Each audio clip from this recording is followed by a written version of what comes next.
There's 45 new criminal sanctions in this Cannabis Act, meaning 45 different ways you can get arrested and potentially go to jail. I'm much more interested in going to jail in protest for the criminal laws that we're going to get on October 17th. Hi, I'm Duncan McHugh. Welcome to Cross Country Checkup.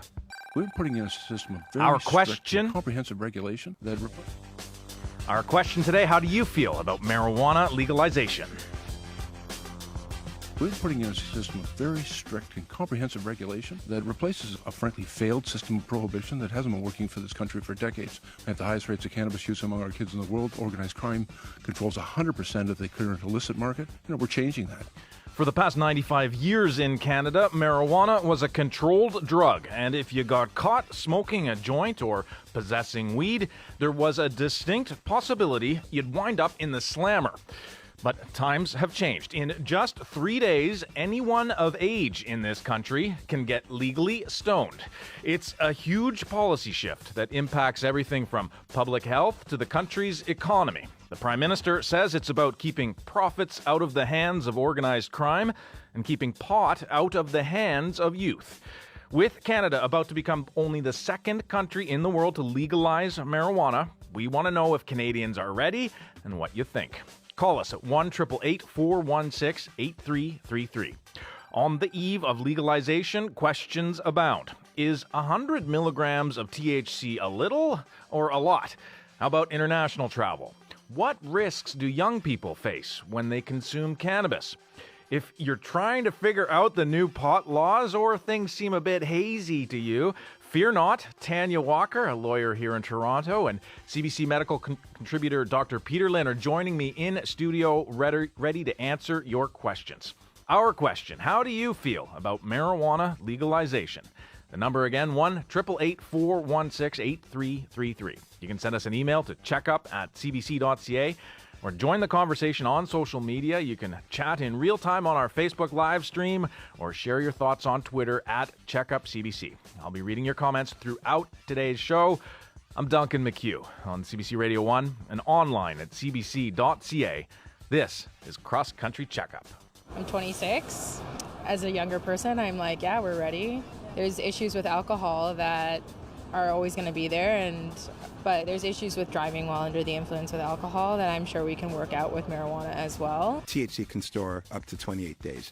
Right now, I feel that there's a responsibility to ensure that 100% when you come to do a sensitive type of job, anything that it can or could affect your psychomotor skills is something that is an impairment. The best place to grow marijuana is where they want you. And so where it's federally regulated, where there's a derelict empty building with lots of unemployed people and tons of power. And so all of a sudden you get economic development where it's most needed.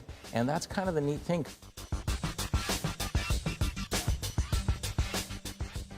As I mentioned, lawyer Tanya Walker and Dr. Peter Lynn are in studio with me to help answer your questions on legal marijuana. So give us a call, 1-888-416-8333.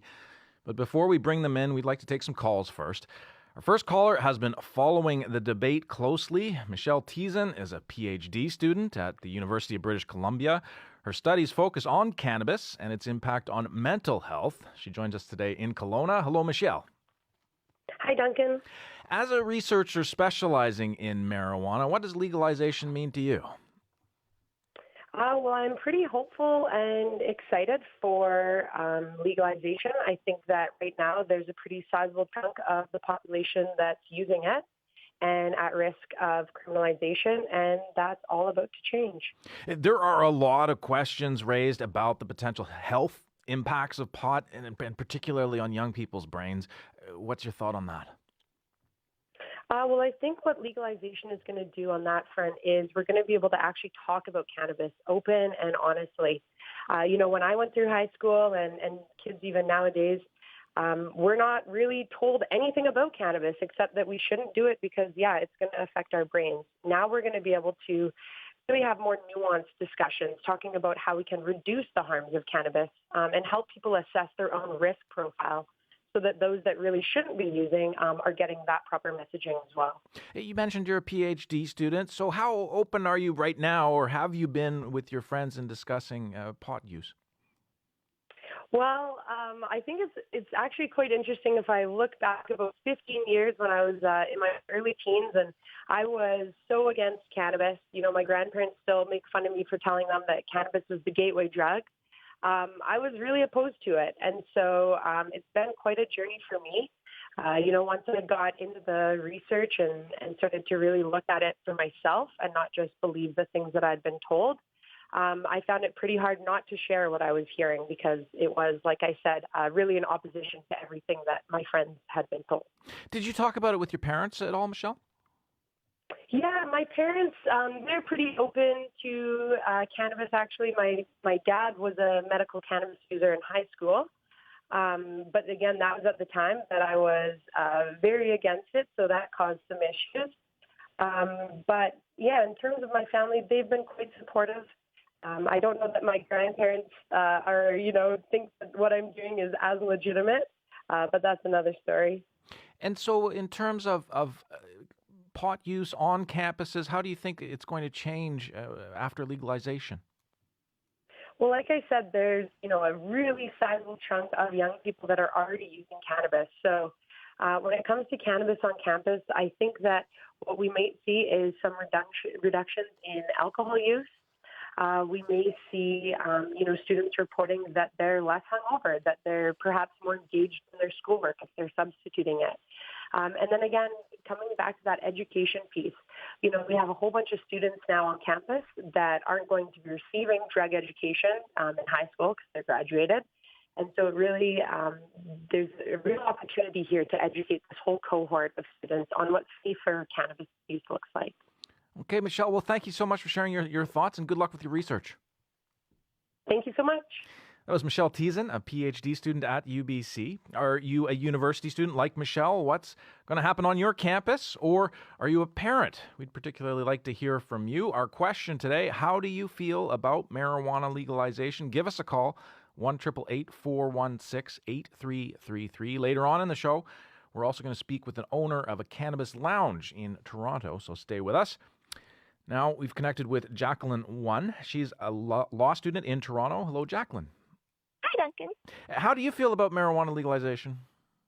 I think the marijuana legalization, the Cannabis Act itself is irresponsible legislation, and it fails to meet its intended purpose. It doesn't keep marijuana out of the hands of children or keep profits out of the hands of criminals. Irresponsible. Why do you think it's irresponsible? I believe it was rushed through to fulfill a political promise by an arbitrary deadline, and there's so much more to be consulted and planned out before legalization. For example, there has not been a real education and awareness campaign, and while Health Canada is putting together a program, there has been no real indication that it will be rolled out before the legalization of marijuana, and there's no provision in the Act itself for public education. And also, as for children, their brains are still developing until age 25, and it's well established that marijuana use could harm the growth of brain while they're still growing. And I just find it incredible that the Cannabis Act has decided to recommend the age of 18 as the federal limit, even though it's much more likely there's still 7 more years of growth for them, and it's much more likely for children around 16 or 17 years old who are much more likely to be around 18-year-olds than, say, like 21-year-olds who belong to a different demographic group. So you've got lots of concerns then, but we just heard from a university student who said that pot use is prevalent amongst university students. I wonder, at the law school, have you talked about it with your friends, about legalization and about pot use, and what kind of reaction do they have to your opinions? I have indeed, and a lot of my friends don't actually agree with my opinion. They think that it will be good for the economy. I do agree with Michelle that it has a lot of value as a medicine tool, and I recognize that it does help with depression. But at the same time, we're not just talking about the legalization of medicinal marijuana. We're also talking about the recreational use and growing in your own homes, which could cause structural problems to the homes, which would be another whole host problem for landlords and the occupants themselves. So as we prepare for legalization on Wednesday, what steps are you taking to express your concerns? I am talking to my friends about it, and I think it's important that we implement a new program where both on campus and in schools, where we talk about the harms of marijuana use to children who are still growing, so that it's not marketed as a harmless drug, especially for young children. Jacqueline, thanks for sharing your views. Thank you. That was Jacqueline Wan. She was studying law in the United Kingdom, but is based in Toronto. Later on in the show, we're going to speak with a marijuana activist and a mother of four about why she thinks legalization is a good idea. You're listening to Cross Country Checkup on CBC Radio 1. I'm Duncan McHugh. Call us at 1-888-416-8333, where you can email checkup@cbc.ca or join the conversation on social media. You can chat in real time on our Facebook live stream or share your thoughts on Twitter @CheckupCBC. We'll be reading your comments throughout today's show. And there are lots of people weighing in on our social media today. Bob McNeil tweeted us, "This is Y2K all over again. Nothing will happen next Wednesday that hasn't happened on Tuesday." Greer Kaiser shared this on Facebook. "I'm still unsure how I feel about the legalization of pot, but I feel it's been rushed through to satisfy a promise made by Trudeau and to try and curry favor to get reelected." We do have two guests in the studio to help us wade through some of the murky areas in this new upcoming law. Lawyer Tanya Walker and CBC medical contributor Dr. Peter Lynn are here to answer your questions, but I've got some of my own before we start off. Dr. Lynn, there have been concerns raised about the impacts of marijuana on brains, and particularly for teens. You heard a caller just express that concern, college-age students as well.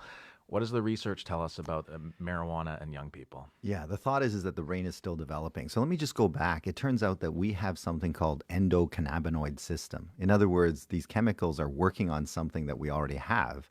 And so therefore we have receptors that can receive the cannabinoid, and basically it's a neurotransmitter, which means that the brain cells use these chemicals to talk to each other. So we have lots of neurotransmitters that we use in our brain. So the cannabinoids basically kind of dampen things down. So let's say, remember in high school, you drew the little brain cell Yes. and another little brain cell, and it says the chemical went that way, and there's a receptor here, and then that's how signals get processed.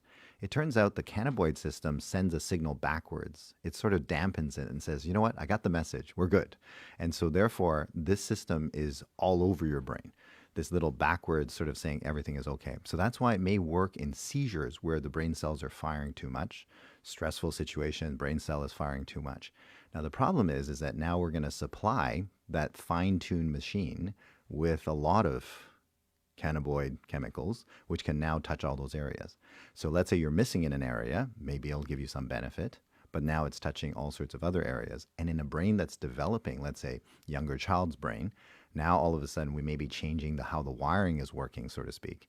And so that's why they're saying that once the brain is fully finished construction, then that's fine. Then we'll just have some effects on top of that. But in younger brains, we may be altering that path. And I have one patient who's 16 years old, and I still remember he used a lot of this stuff. And basically he said, I can't read a page because by the time I get halfway down, I've forgotten what the first paragraph was. So you can imagine that would be difficult for him. So that's an extreme example, for example, and he used a lot of it. So that's a completely extreme example. But nonetheless, you can imagine people's concerns with the younger brain. So let me ask Tanya a legal question then about kids. I mean, we've heard from two university students. Different universities have really different policies about this. I mean, right now there are 260 post-secondary campuses across the country. 65 of them have banned pot use on the campuses so far. So what's the general rule governing the use of recreational marijuana when it comes to schoolyards or campuses right now? The general rule is that because public air is shared, the general rule is that you cannot smoke on campus. If you are a certain amount of meters away, then that may be allowed. And there's some provinces that the age of use is 18 years old. There's some that's 19 years old, but it's something that's really frowned down upon just because of the shared air that we we have. And then, of course, there are, provinces have different rules about where you can smoke pot or not. And Ontario, at least, has said you can't smoke within, I believe it's 20 meters of a schoolyard. Is that correct? In a park. So where it's kind of interesting because you can't smoke 20 meters within a park, but you are allowed to smoke on walking down the street. So it's not always consistent with the notion that the air is shared, because you could very well walk by someone else and share that smoke. I guess the goal is to protect air that's shared. So even like with condominiums and rental housing, even if you own a condominium, you could be told you can't smoke inside your unit. Definitely not the common areas, but because that air is shared, it might infringe on someone's rights that own the unit, that they can't do what they want to inside the unit. Tanya Walker is here to give some legal advice, and Dr. Peter Lynn is here to give some medical advice. So I'll get back to you throughout the show. I'm so glad you're going to be here to join us. But of course, we are a phone-in show, so let's introduce our callers. Harrison Jolly is calling from Waterloo, Ontario. Hi, Harrison. Welcome to Cross Country Checkup. Hi, Duncan. So I want all recreational use of marijuana, like cigarettes, has negative effects. I want all government tax proceeds from the sale of recreational marijuana to go to public education that is aimed at reducing the annual use of recreational marijuana. I want all tax from recreational marijuana to go to drug rehabilitation programs. Right now, the world is entering global warming catastrophe or whatever, and global war and global famine. It is not the time for us to dumb ourselves down and all saying, don't worry, be happy. It's a time for critical thinking of how we can avoid this catastrophe. All children should be educated with age-appropriate education in public schools on global warming, so they can talk to their parents and say, how are we going to change? So that is my fear of marijuana. So I don't want to speak for the government, but Bill Blair, who is the minister responsible for this, has said that there will be considerable amounts of money that will be going into public education. I think it's $36 million for public education on marijuana. Do you not trust that tax money will be going into public health and public education campaigns? So look what happened with Lotterio tickets. Before they brought it in, they said, well, people are buying offshore Irish sweepstakes tickets, so we have to bring in a lottery. Before long, it was advertised that just imagine it's only a matter of time before you win and you can buy your grandparents or your parents this nice lakefront property. It was promoted. And so do I trust governments to do the right thing? No. And so if they don't come out and say, we're going to put all proceeds from recreational marijuana into annually bringing down the use of it, we're going to chart it, we're going to trend it, and that's our aim. We're going to aim to bring it down each year. And if we're not bringing it down, we're doing something wrong. We're going to try something different, but we're going to bring it down like the use of cigarettes. Okay, Harrison, thank you very much for kicking us off. Okay, thank you. Bye, Duncan. Joe Gerba is on the line from Edmonton. Hi, Joe. Welcome to Checkup. Yeah, how's it going, Duncan? I'm doing well. What do you think about legalization next Wednesday? I think it's a positive step in Canada. I think it's positive. Why? Like I said to the woman I talked to earlier, I think that there's been for generations many law-abiding, contributing people that have, bettered our society and have kept it in the shadows, and have been kind of just basically, I guess, a closet criminal for many, many years. And this year is just going to kind of make it not such a taboo subject and kind of normalize their life and make them actually just, it takes a burden off your shoulders. You used to smoke pot, is that right? Yeah, I probably started smoking pot at about 16. And I stopped at about 40, I guess, thereabouts. So what kind of impact did it being illegal have on you? by and large, I was pretty always low profile, so it really didn't have very much effect on me. And I had run-ins with the laws outside of a concert, smoking a joint or something like that. And by and large, it was like just smack on the wrist, like, you don't look like you're doing no harm, so just go on your way. But really, no impact at all, really, I guess. You said you stopped. Why'd you stop smoking pot? I'm not 100% sure. Like, I really, like, some of my most creative years were when I had, been a user, like things, additions on my house, rebuilding cars, all these things. It just made it enjoyable. It just kind of, I don't know, like I never ever did smoke pot at work. I never ever did smoke pot and drive. It was not comfortable. But in an atmosphere where I was kind of like I could just do my own thing, be with my friends, it really kind of makes a person open up and want to talk. And so, Joe, let me ask you, I mean, in Alberta, the age of legal consumption will be 18, and then you'll be able to buy it in private retail stores and government-owned stores. How do you think it's going to change the landscape? Are there going to be a lot of people in Alberta rushing out to smoke up, do you think? I honestly don't think that there's going to be a whole bunch that will change, other than the fact that it's going to just be legitimized and people will be more comfortable with it. And at the end of the day, first and foremost, I consider myself to be a conservative. I hold lots of conservative values. And for me, I never thought pot was an issue, and I don't think that it's going to be an issue after legalization. Okay, Joe. Well, thank you very much for that view. Okay, thank you. Robert Rudachuk is calling from Dunderin, Saskatchewan. Hi, Robert. Welcome to Checkup. Hey, thanks for having me on. What do you think of legalization coming this Wednesday?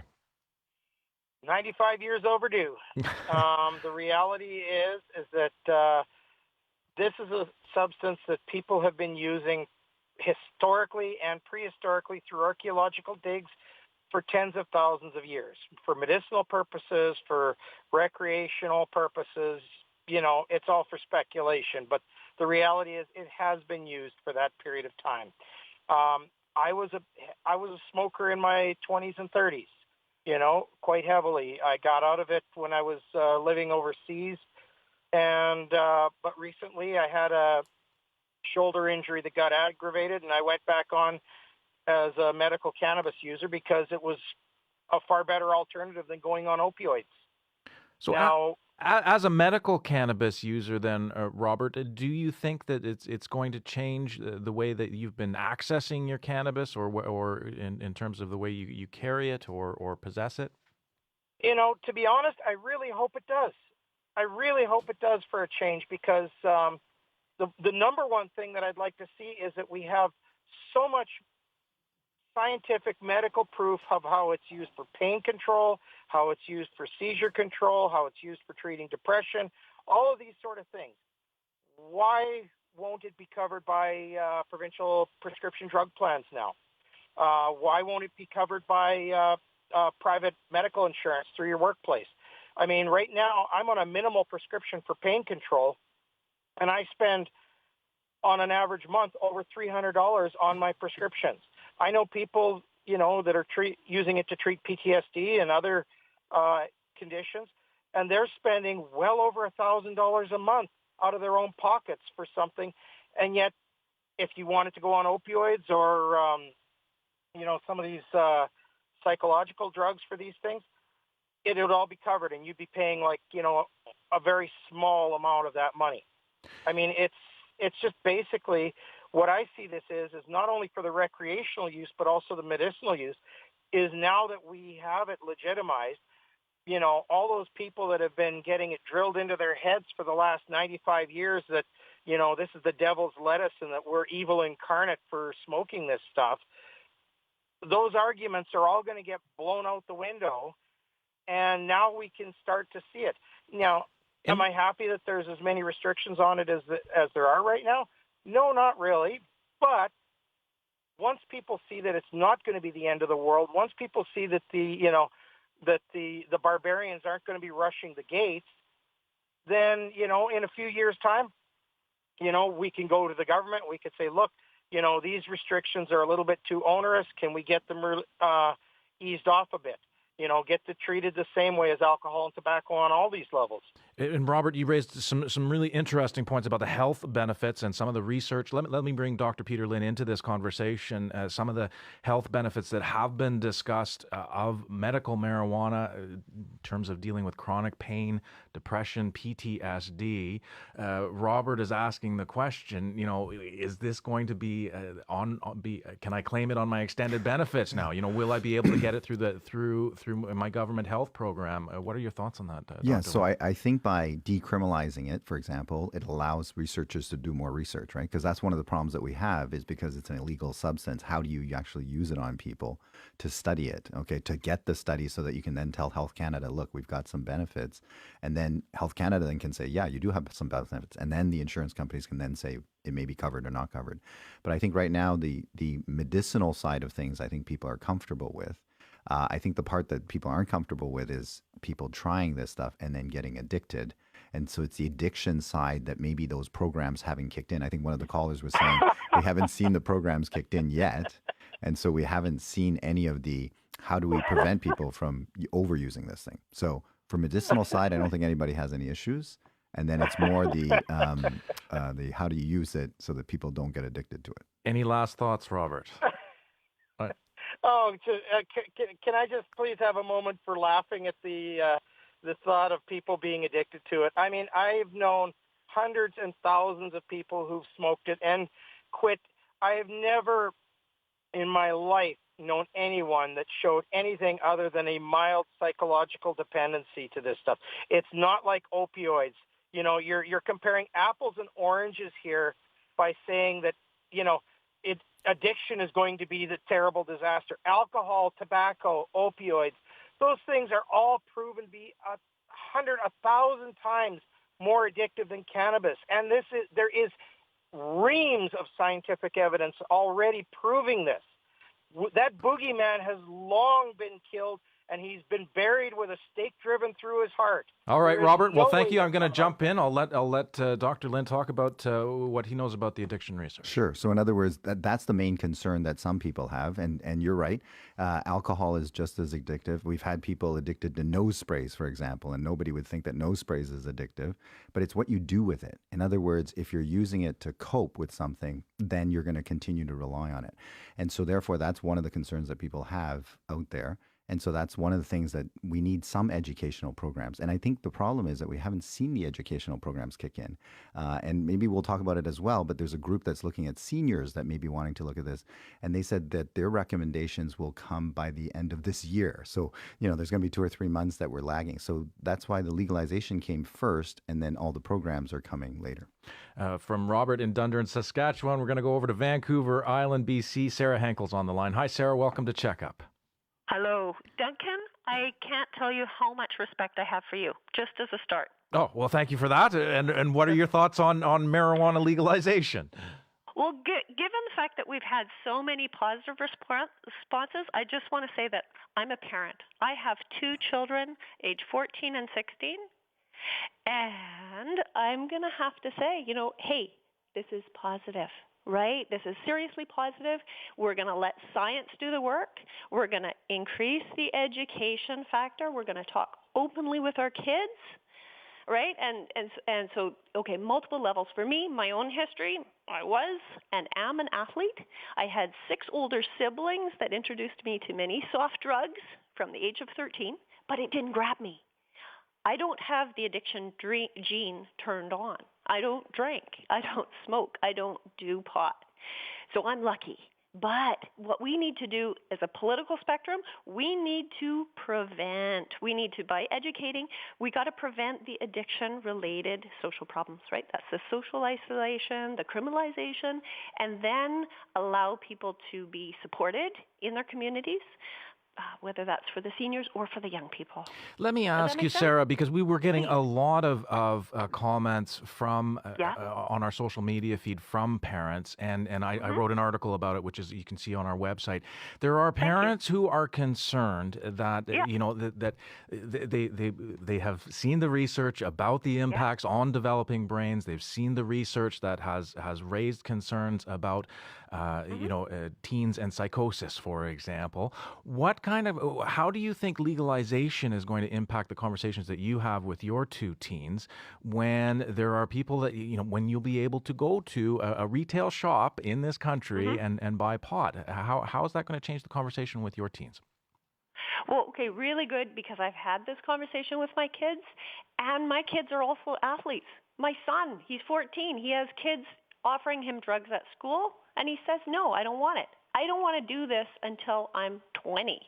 So, wow, kudos to him, because he doesn't follow I got to go for the forbidden fruit. I got to go get the thing that nobody, everybody wants it.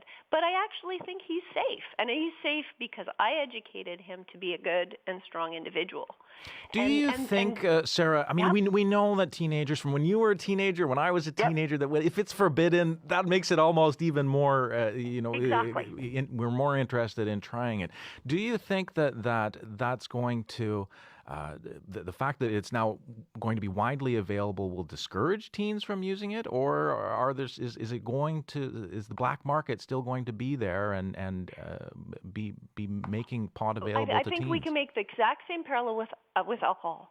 Kids that are seeking to fix their problems are going to find it, right? But there's a whole swath of the population that isn't going to seek it out. So that's why it's so important to put it the education factor and supportive parenting and supportive, for single parent families, whatever, just so that people are have the information, and we can let science do the research.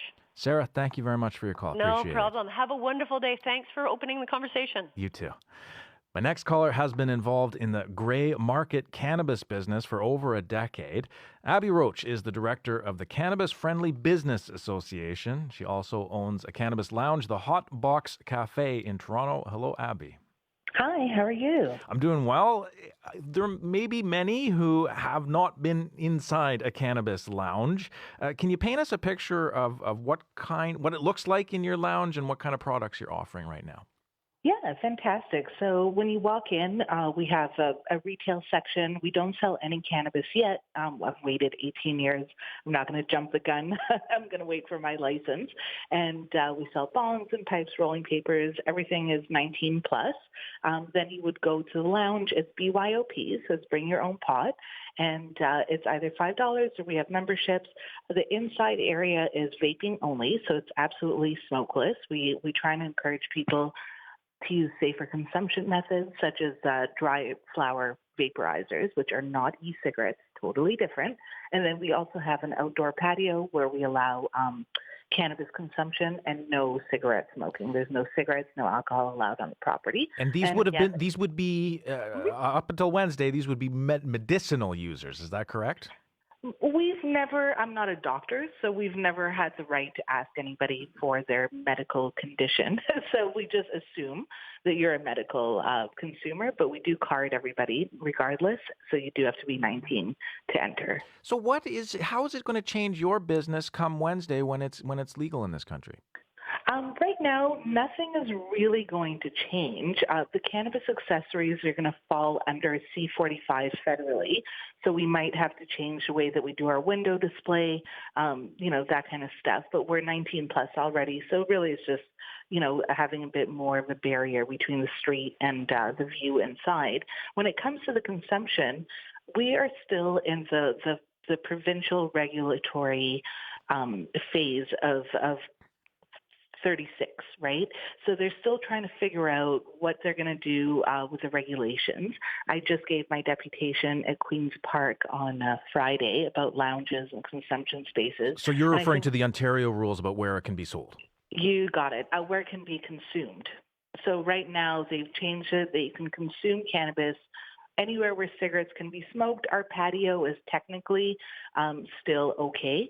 So now it's just a matter of the vape, but it looks like they're going to be allowing for vaping inside of vape stores, and they've equated cannabis vaping to e-cigarettes, which is false, but at the same time, it allows people to use their product inside. We're really pushing for the province to allow for consumption spaces to also be able to sell, so we can make sure that you're consuming your cannabis legally, and that what you actually are putting into your vape or into your joint is actually legal product. I think it's important that we try and help consumers navigate through the process of switching from the gray market and the black market into the legal market. I imagine that the customers that you've had thus far have been pretty committed marijuana advocates, I'll say that. Have you had a change in your customers over the past little while as we get closer to legalization, looky-loos who may not have tried it before and who are curious? Well, we've been in business for 18 years, almost 2 decades. I've been serving cannabis consumers. So, I always say when I first opened, people were afraid that the police had cameras outside the front door and they were videotaping them, right? So I think a lot of the stigma has gone away. So we are getting more people, baby boomers, who maybe were in the closet for a really long time and are now starting to come out. I think there's a lot more closeted cannabis consumers than there are new cannabis consumers. The reality is if you wanted to go purchase some cannabis somewhere tomorrow, you could. It's not very hard. So, the concept that people will switch once it's legal, I think is kind of false, but it's more the people who are already consumers and really hide it and are afraid of people knowing and are ashamed of it. I think that's where the big change has come in. But let me ask you about that. I mean, that is the government's, one of the main rationales behind this legislation and the change in policy is the government says they want to target the black market. Do you not think that's going to work? I think in order to target the black market, you have to create a way for the black market to become legal, so it's not black anymore, right? Most people who are in the cannabis industry are not criminals. We're not, we're not bikers or gang members, right? You have to imagine that cocaine, opioids, even cigarettes have a much bigger margin than cannabis on the street. So the reality is that most people in the cannabis industry that aren't legal yet just want to be legal. They want to be legal. They want to be tax-abiding citizens, and they want to have a license, whether it's to grow or sell, right? And the people who are consuming want to be legal as well. So we have to make it easier for the transition for the people in the industry as well as the consumer to transition from illegal sources to become legal, consumers and industry members. One of the transitions that's a bit confusing right now regards edibles. So at this point, on Wednesday, you'll be able to get your recreational marijuana, but edibles are still 12 months away from being legal. So, but at the same time, you can still pretty easily order that online. So what's you can make your own? Yeah, well, you're making. So explain that to me. What is? You can make your own under the new regulations? Yeah, definitely. Well, you can do whatever you want with your own cannabis, right? It's not illegal to make your own edibles at home. My concern with it is dosing. Is people don't edibles and consuming through edibles and consuming through a vaporizer or an inhaled form are two completely different consumption methods. There's different lag times with a vape or with an inhaled version. You would essentially feel the effects instantly. Whereas with an edible, depending on your size and your metabolism and how much fat you put into your edible, that will tell you how fast it will kick in and how strong it will be. So there's no information about dosing. So for people consuming and making their own edibles at home, there isn't any information really how to do it properly. And that's where you run into problems. So I think, not everything can happen on day one, and that's understandable. But I think having edible regulation and also concentrates, which are also going to be rolling in with edibles, will change a whole ballgame because people who don't want to consume through an inhaled method will probably go with an edible or a pill or some kind of non-inhaled method. Are you going to get busier on Wednesday? We are having a huge party at the Hot Box, so we definitely will be busy. We're really excited. It's day one of forever. And I feel, as a 40-year-old person, that it's a once in a lifetime opportunity to experience this kind of social historical change. Abbi, thank you very much for sharing your experience at the Hot Box Cafe. Thanks for having me. Have a great day. That was Abbi Roach, a cannabis lounge owner in Toronto. Dr. Peter Lynn wanted to weigh in on the edibles question. Yeah, very much so. I think the edible story is that when I talk to my patients, because this has now been a topic in the office, right? So a lot of people will say, well, I don't really want to smoke it, but I don't mind trying the magic brownie, so to speak, right? And I think the reason why there's a delay is because in states where they had the magic brownies coming out, people would take it, they didn't feel anything, so they'd take another one and another one. And then when it did kick in, it was too much. So I think that's why the delay is good. And also they had to figure out the packaging, right? To make sure that it's labeled, make sure that the kids can't get at it, because there were also kids that got into the gummies and whatever else. And so therefore that's why there is a delay. And a lot of patients didn't know that because they thought that, on Wednesday they would be able to buy the edibles. So therefore that's why there's a lag in the edibles. And of course you can make it on your own, but then at least if you make it on your own, you keep it and it's not being shipped around. Okay. There are still lots more lingering questions about legalized marijuana. Are you a homeowner or a condo dweller? Maybe you're an employer who isn't sure how to manage the new pot reality. In the next hour, we're going to speak with a marijuana dispensary owner and get his take on the race to cash in on the cannabis industry. You're listening to Cross Country Checkup on CBC Radio 1. I'm Duncan McHugh. Call us at 1-888-416-8333. That's 1-888-416-8333. We now have Signe Knutson on the line from Vancouver. She's a mother of 4 and uses marijuana recreationally. Hello. Hello, Duncan. You've been smoking marijuana since you were a teenager. What drew you into it? It was the friends that I had. I wouldn't say it's peer pressure because I was attracted to it anyway. I remember even before that I had smoked it, smelling it in public places. I was attracted to the smell already. So it was a social thing. And what attracted you to it? I thought it smelled great. And I remember the first time I smoked it like it was yesterday, and it gave me a feeling of euphoria, and I felt like the people who were around me were all good people, and we had kind of a connection with the marijuana, being shared amongst us. It felt communal, and it felt, like a warm environment and friendly. You continued using it recreationally, but you also use cannabis products for chronic pain, too. Can you tell us a little bit about that? Sure. 5 years ago, I was diagnosed with lupus. Before that, I had symptoms of lupus before my diagnosis, and I think I was probably self-medicating for a while without even really being aware of it.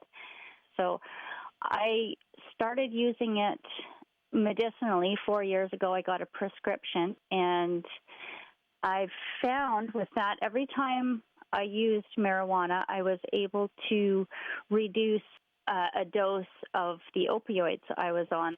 Whenever I would use marijuana, I could skip the next dose. And by doing that over a time period of about 8 months, I cut out opiates entirely. So you now smoke daily as medicine. You've got 4 kids. What do they think of you smoking pot? Well, my eldest, she hasn't been as curious about it as I think some kids are. It's not attractive to her as kind of a taboo thing or an adventurous thing. She just kind of sees it as a medicine that mom uses. My second child, I've explained to him that I do use it medicinally, and he's been a little bit more adverse to my using it, and he's expressed that, if you're using it medicinally, why do you share it with your friends? and I say not everybody uses it medicinally. Some people use it for fun and just to relax. But he was especially more averse to it after he had some drug information classes at school. So if he came back after an anti-drug workshop at school and said, I'm not so sure about this, Mom, did it give you second thoughts about using cannabis at all? Well, I didn't want to make him uncomfortable with my use, so I did curb my use socially. And around him. I don't smoke in front of him, and I'll save it till after he's in bed, or go for a walk down the street. So when you were smoking pot around your kids, I mean, what kind of approach did you take as a mom? Well, I always smoke outdoors with my kids. I would let them know that I was going outside to use my medicine, and I would call it medicine. I keep it, either in the freezer, in the back of the freezer, where they're not going to access it, or sometimes some of it, which I take in capsules, is in child-proof medication containers. So I don't, show it off like I'm, doing something wonderful or fun. Like I'm not glorifying it. But at the same time, I do let them know that it helps me. It is common for parents to have a glass of wine, for example, after dinner and kind of wind down after a long day with the kids. Do you think there's a stigma for parents and women, moms in particular, when it comes to marijuana use? I'd say definitely. There's this perception that people who smoke marijuana are being irresponsible, that it makes them stupid or lazy. And in my experience, it's done the opposite for me. Do you worry about any harm for your own kids, though, who may experiment with marijuana? The harm that I see is this, complete prohibition for anyone under 19. Because as we know, kids are attracted to that which they are forbidden. It's like preaching abstinence to teenagers. I'm not saying that it's for everybody or that it has no consequences, but I think we can mitigate the consequences better if kids aren't afraid to talk about it with their parents or their teachers, or even with an officer of the law. Signe, thanks very much for sharing your story. Thank you so much. Okay, you take care, Signe. Okay, you too. Bye-bye. That was Signe Knutson, a cannabis user and mother of four. We reached her in Vancouver, and you can go to our website, cbc.ca/checkup, to see the article that I wrote about other parents and their views on what it's like grappling with the new reality of legal marijuana in Canada, which is going to happen on Wednesday. Eric Weissman in New Brunswick commented on Facebook, "Well, I don't think marijuana should be illegal. As one of the tens of thousands of Canadians in recovery from addictions, the idea of people walking around and puffing joints in public and open spaces worries me." And that I go back to that open space question and where people will be able to smoke marijuana. Tanya Walker, I wonder if you can fill us in legally. For example, I know a lot of condo owners and renters have raised the question, where am I going to be able to smoke marijuana? What happens if my landlord says I'm not allowed to smoke something that is now going to be legally available? What do I do? It depends on what province you live in. Oh, of course, I knew you were going to say that. So, I mean, in Ontario, we have the Rental Tenancies Act, and it doesn't really address any kind of smoking. And the problem is when you go to that board has, there's so much work, there's so many cases. It's better for landlords and tenants to try and work it out before going there. So, for example, in Ontario, it just depends on what your rental agreement says. Usually before you enter into a contractual relationship, you agree on the terms, you sign on the dotted line, and you move on. However, that is different in Quebec. So in Quebec, the landlord actually has the right to now change your lease now to ban smoking. So they won't be grandfathered then? No. So lease could be changed now. Quebec has more strict laws than I would say of any other province. Nova Scotia, landlord can amend the lease to ban the smoking.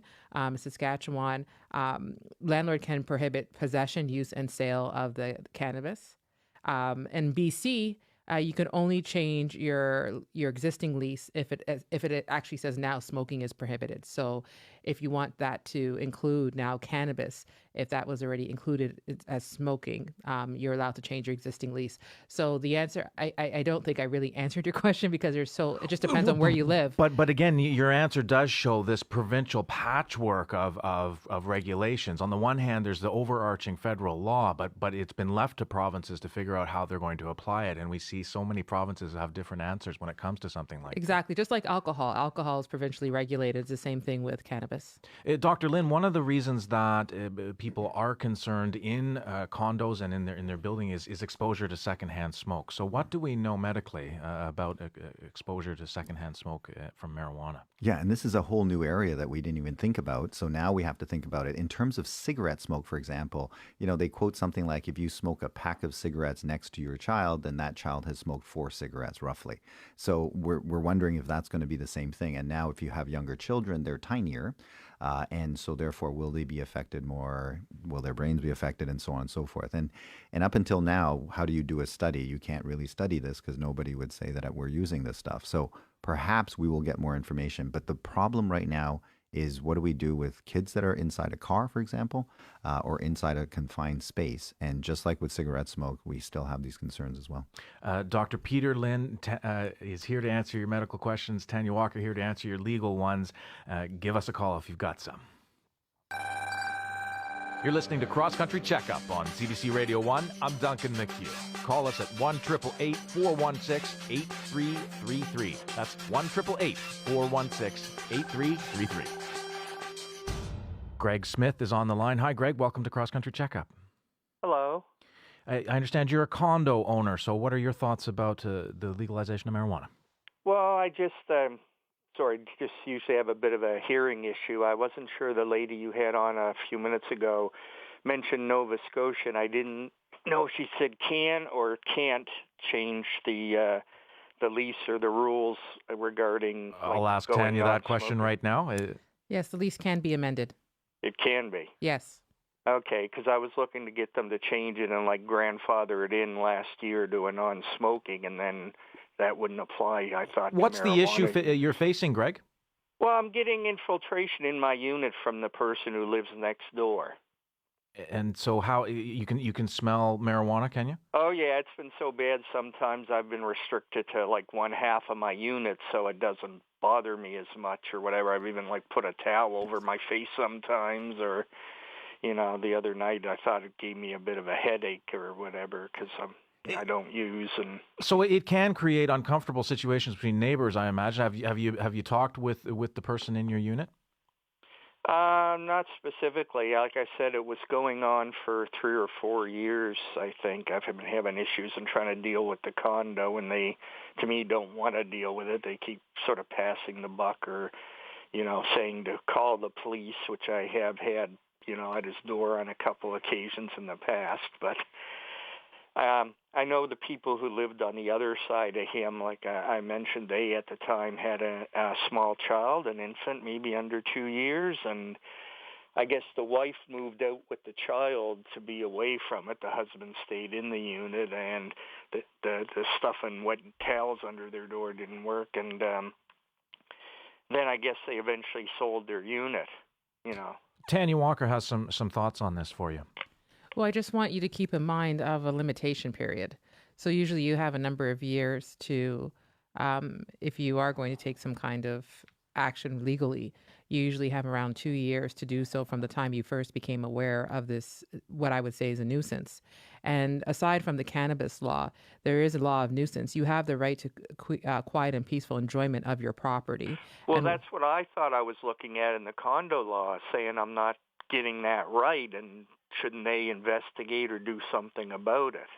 Your condo, the condo board also has the right to create their own laws, right? So they can say we will prohibit cannabis smoking in the unit.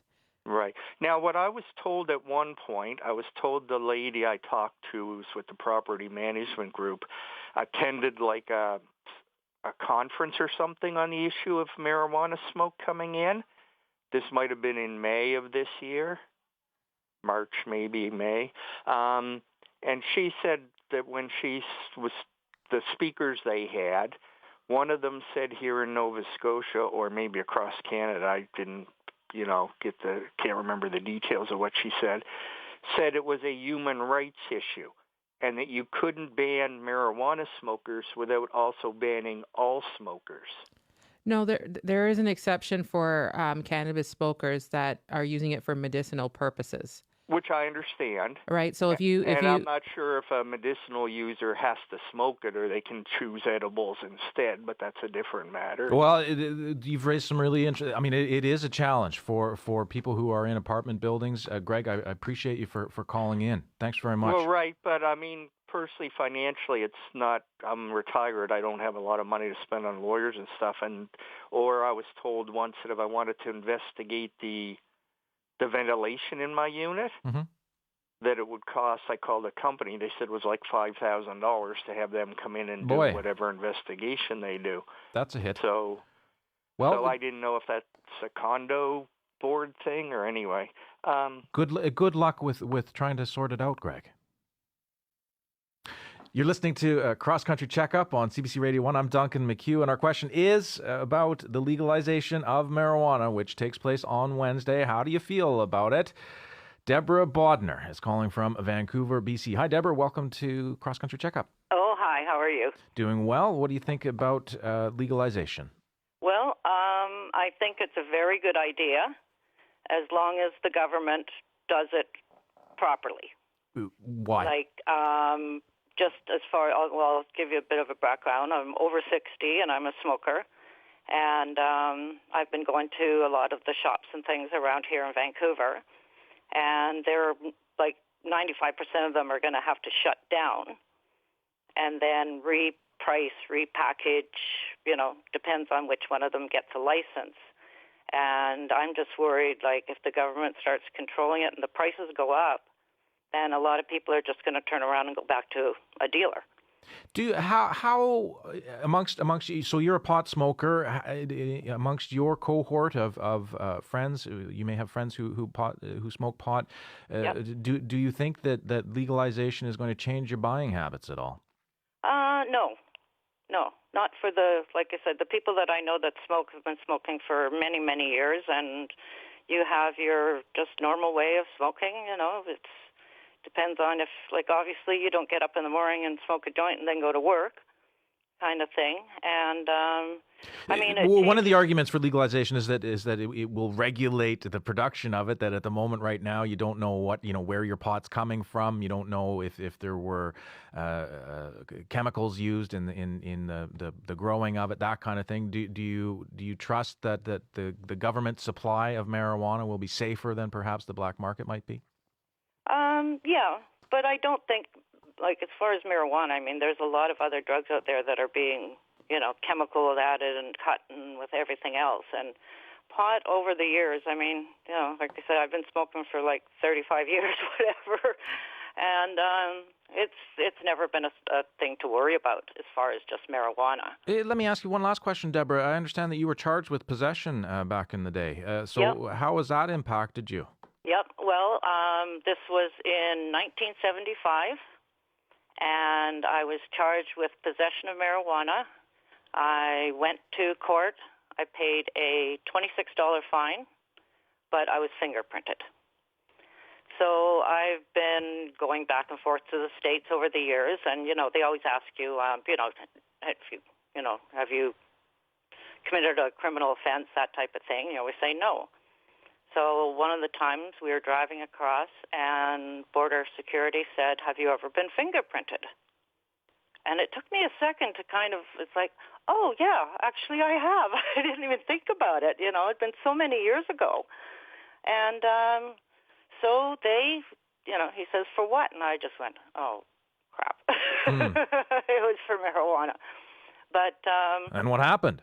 So, I was turned away, and I went and got some information on what I can do about all this. I went to the Canadian government and got my pardon. Mm-hmm. And the U.S. government has this, I think it's an I-95 or something. It's a waiver that you can get. So you have to send your application to Ottawa. they check your record and show that you don't have a record because, like I said, I was pardoned. I had to go to my doctor to get a letter. I also had to ask my manager where I was working for a letter. So you've gone through all of those steps, Deborah. You've got your pardon now. What do you think about this discussion about having an amnesty for people who have been charged with possession in the past, and then now, of course, it will be legal in this country? Well, yes and no, because I'll take the responsibility. I was in possession of it when it was illegal. Okay, so it was my own stupidity. Now, going forward, I'm glad that it's now legal so that people don't have to go through all the crap that I went through for so many years. And it's expensive. It's like $500, and you finally get your waiver, and it's only good for a year. And then you have to reapply again. Well, Deborah, thank you for sharing your story. I appreciate it. Can I also, as far as the smoking in the apartments? Yes. I don't understand what the big deal is. It's if you can't smoke in your apartment, i.e. it's a non-smoking building, then you can't smoke cigarettes. Well, guess what? You can't smoke marijuana and you can't smoke cigars. And it just should be a blanket cover. So if the building allows cigarette smoking, which, forget it. It doesn't happen out here in Vancouver. There's no place you can smoke inside. But so you don't mind shivering outside in the rain, in the Vancouver rain, smoking your joint? Is that no? Because I'm also a cigarette smoker, so I've been doing this for years. I know. I don't. Before it was banned, then I smoked in my apartment. But now that I can't. It's illegal. Okay, Deborah. Thanks very much for your thoughts. I appreciate it. Let me ask Tanya Walker, because Deborah raised the issue of amnesty, and have those questions been answered with people that have had convictions for possession of marijuana in the past? Well, right now, Canadians, they do have the option of petitioning the government to have their charges dropped for marijuana possession, but they must pay a fee around $500-600 and wait up to 5 years. And so some critics believe that's just a little bit too long, and it also penalizes marginalized groups. Maybe thought can be given to what they do in San Francisco, which is where the district attorney just expunged thousands of felony convictions, very small levels of possession. But it is something that you can do, but it just will take a long time. And we got a tweet from Dana Larson, who's a well-known pot advocate in Vancouver, who chimed in on this. Cannabis prohibition originated in racism and ignorance in an effort to punish and deport those racial groups that used this plant. Nothing good has ever come from cannabis prohibition. The only results of prohibition have been wasted money, ruined lives, misery, and death. What do you think of that? Let us know. Well, legalization of recreational marijuana has also spurred a new green rush.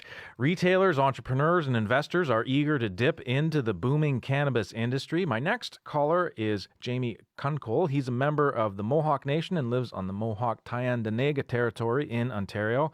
He's also the owner of Smoke Signals, a medical marijuana dispensary, which has 4 franchise outlets. Sego Jamie. Hey, how's it going? Doing well. Do you think legalization of marijuana is going to benefit or hurt Indigenous communities? I'm going to have to assume it's gonna do well for us, as well as the rest of the country. Why? Well, from an economic standpoint, it's a whole new industry, which is going to create a whole lot of new jobs. It's a choice people get to make about their own medication and well-being. I don't know. There's all kinds of positive reasons, and I'm actually excited for Wednesday. Tell us more about your business, Smoke Signals. How much money does it bring in on a daily basis for you? Oh, geez, I don't know. It depends on the days. I guess cannabis is, whether you're looking at it from a medicinal standpoint or a recreational standpoint, and it has its ups and downs. It goes with people's moods, the days. When it's rainier, we seem to sell a little bit more. I think people get down on the rainy days, and on the sunny days, a little bit more people are out and about, and the crowd changes a little bit. Instead of selling the indicas and people wanting to be lazy, we sell a little bit more sativas. People want to be out and about and enjoying the day. So what are the implications going to be of legalization for your business? Well, I mean, with legalization coming to Canada, it'd be nice if I could take my franchise and go off reserve. Right now, all of my establishments are Indigenous owned on Indigenous land. It would be nice to have the opportunity to be able to participate in the outside economy as well as the on-reserve economy. There have been some First Nations which have expressed concern about the impact of having sellers and on in their communities, and the impact on vulnerable communities, at-risk youth, for example. What do you say to those First Nations which have expressed concerns about the growth of cannabis selling? Oh, I mean, if it's done responsibly, then by all means, there's nothing to worry about. If anything, the youth will benefit, prosper. Hockey teams will do better. There should be more giving back to the community from the people that actually own these establishments. It's like any other medication. There is an education that's needed. It needs to be there on both parts, the user and the provider. I believe that it can do wonders for a lot of different communities, and there's nothing right now in our community. I would have to say there's not an organization, a nonprofit organization, an association, or a sports team right now that by any means is having a hard time. We have 40 plus dispensaries in this community, all of which are giving back to the community. We just went through Thanksgiving, and I noticed there was few dispensaries. They had contests, hey, any family in need, anybody that wants, whatever. If, it was complete give back. It was wonderful. It's great to see. Everybody's doing good in our community. You're also a parent with 8 children. So putting aside your business interest for a second, I mean, what kind of conversations do you have with other parents in your community about marijuana use? Like any other concerns that you would have in a community, I wholeheartedly believe education is a very important key to this industry.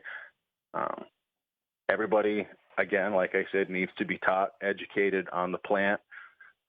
So if there are 40 dispensaries in Tyendinaga, what kind of education is the community or the dispensaries themselves doing in terms of pot use amongst youth? Well, we all have, obviously, our warnings and stuff at our own store. My store, personally, I believe Canada just, their recreation laws, I believe, are they not 18 years old? Personally, in my store, we're at 19 years of age. Being that studies show it's better to wait for the teenager brain to fully develop. Also, we hold an Indigenous Cup that we had in May of 2018, which is also, we provide information, networking, seminars. We do our best, and we're trying to educate as many people as possible. And I'm currently in the process of building an education center right here on the 49 highway. And at that point, we will be trying to hold weekly seminars and classes for just that purpose, to educate the community, the youth, the leaders of the community, and anybody that's willing to come and learn. Jamie, thank you very much for sharing the view from Tyendinaga. No problem. That was Have a good day. Jamie Kunkel, the owner of Smoke Signals Marijuana Dispensaries. We reached him on the phone from Tyendinaga. Are you a retailer or entrepreneur thinking of opening your own pot-related business? Or maybe you're an investor thinking of cashing in on the green rush? Share your story with us. Later on in the show, we're going to look into the challenges police officers could be facing once the law kicks in. The police chief of the Delta Police Department in BC is going to join us. Stick around. You're listening to Cross Country Checkup on CBC Radio 1. I'm Duncan McHugh. Call us at 1-888-416-8333. That's 1-888-416-8333. Dr. Peter Lynn is in the studio with me. We've got questions coming in from some of our listeners. How long does marijuana stay in your body? Yeah, that's a good question. And so if I were to take a joint right now, then let's say 2 to 3 days, it should be all gone. In other words, marijuana goes in and it breaks down into maybe 80 different metabolites, in other words, breakdown products. And because marijuana is quite fat soluble, it likes to hang out in your fat stores. So it'll go into the fat store, and that's why it hangs around for a little longer. If I'm chronically using this, then maybe I have to stop for, let's say, 7 days before everything clears out because there's been these chemicals going into the fat. And if I use heavily, for example, then I might have a lot of these chemicals that are stored in the fat. So then it might take me, let's say, 28, 30 days. And that's where you're getting this range of testing. Now, that doesn't mean that I'm under the influence for that amount of time, but unfortunately, the testing will sort of say that I have this chemical inside my body. And so that's where people are arguing, should we be using these tests and those time frames, especially when we're talking about, let's say I'm a doctor, I'm going to go work, let's say I was a surgeon, so some places would say, well, as long as you don't use it in the previous 8 hours, because the effect of it is sort of like 4 or 5 hours, that's when you have the peak effect. And then, so the influence part of it should be gone, sort of total 8 hours. So that's why some people are saying 8 hours. But then other people are saying, well, let's say I'm a surgeon and I mess something up accidentally, and then they check my urine and it's positive. Well, does that mean that I was under influence? And that's where it gets kind of messy. So that's why I think a lot of the different workplaces, I know that Tanya, you can weigh in on this in terms of the workplaces are now all trying to grapple with what is the rules in their workplace and for their employees.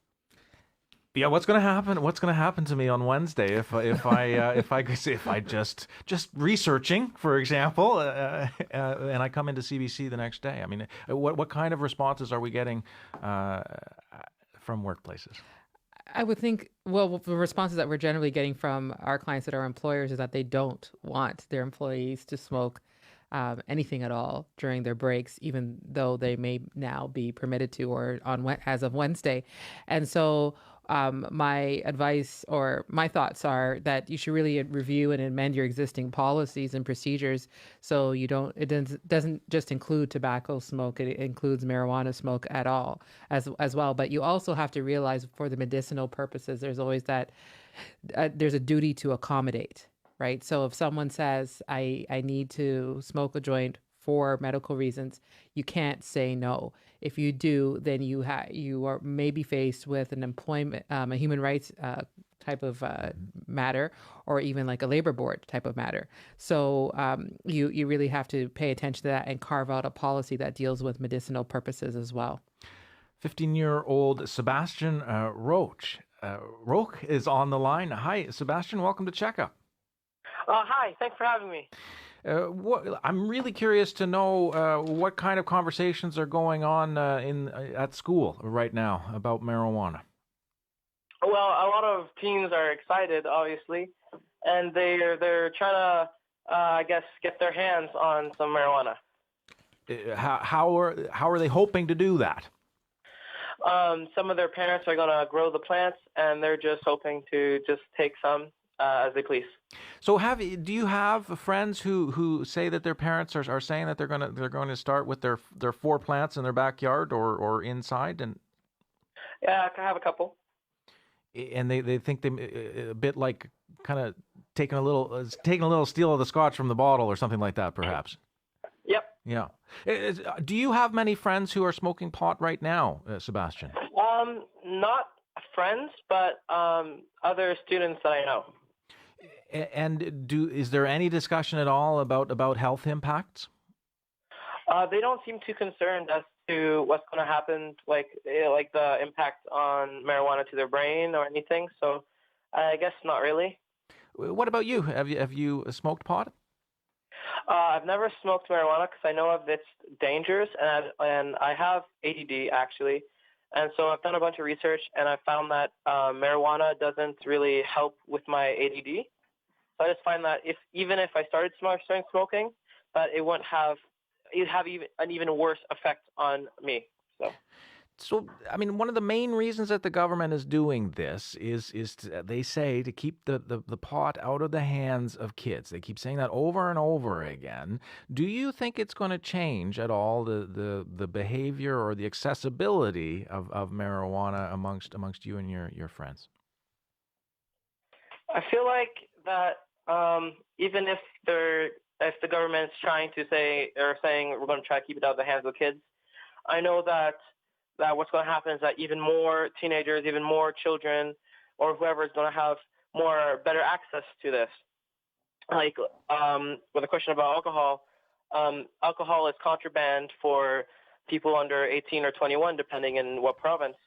But still, a lot of teens are still getting their hands on alcohol, and so I'm thinking that even if this happens, we're going to have a more marijuana trafficking in like the black market in a school. So even more damage to someone's brain, I guess. Yeah. Okay, Sebastian, thank you very much for sharing your view. Well, thanks for having me. Take care. Peter Lynn. Yeah, so Duncan, listen to what he said, right? He said, I've got ADD, which is attention deficit, and then he said he looked into it and then realized that it's actually going to make things worse. So I think that's one of the themes that's coming. So the moment that it becomes legal, now the responsibility is on all of us to check things out, right? So prior to that, it was sort of the government saying, well, I think the harm is more than the benefit, so therefore we'll put it in the illegal portion of things. But then now that it's legal, I think it's now up to us as parents, as kids thinking about this, as seniors thinking about using this. So for my situation, how is it going to be? So that's where that education piece is coming in. But I like the way he said that he looked into it as opposed to just saying, Wednesday, yippee-ki-yay, I'm going to go find me some. Well, and so if you go, it's been illegal for 95 years in this country. It is a bit astonishing to go to the Ontario Cannabis Store website and see the amount, A, see it there at all, but then B, see the amount of information that's going on as well. And I do wonder how many folks are going to try it now that it is legal and realize that it's not their granddaddy's cannabis, from way back when, that the current cannabis is an awful lot stronger, I understand, than it was back in the day. Yeah, and some of the folks that were at Woodstock that tried it and want to try it now, all of a sudden you've got a much higher concentration plant and so on and so forth. And then I think if people started knowing the different ways of delivery, so for example, if I smoke it, yes, I do get the THC and things like that, but I also get some of the toxic chemicals that now I'm burning something, I'm breathing a fire that's burning. Whereas vaporizing, it's flipped the other way. So you're getting more of the THC. So in other words, there's all sorts of moving pieces now that weren't there 30 years ago.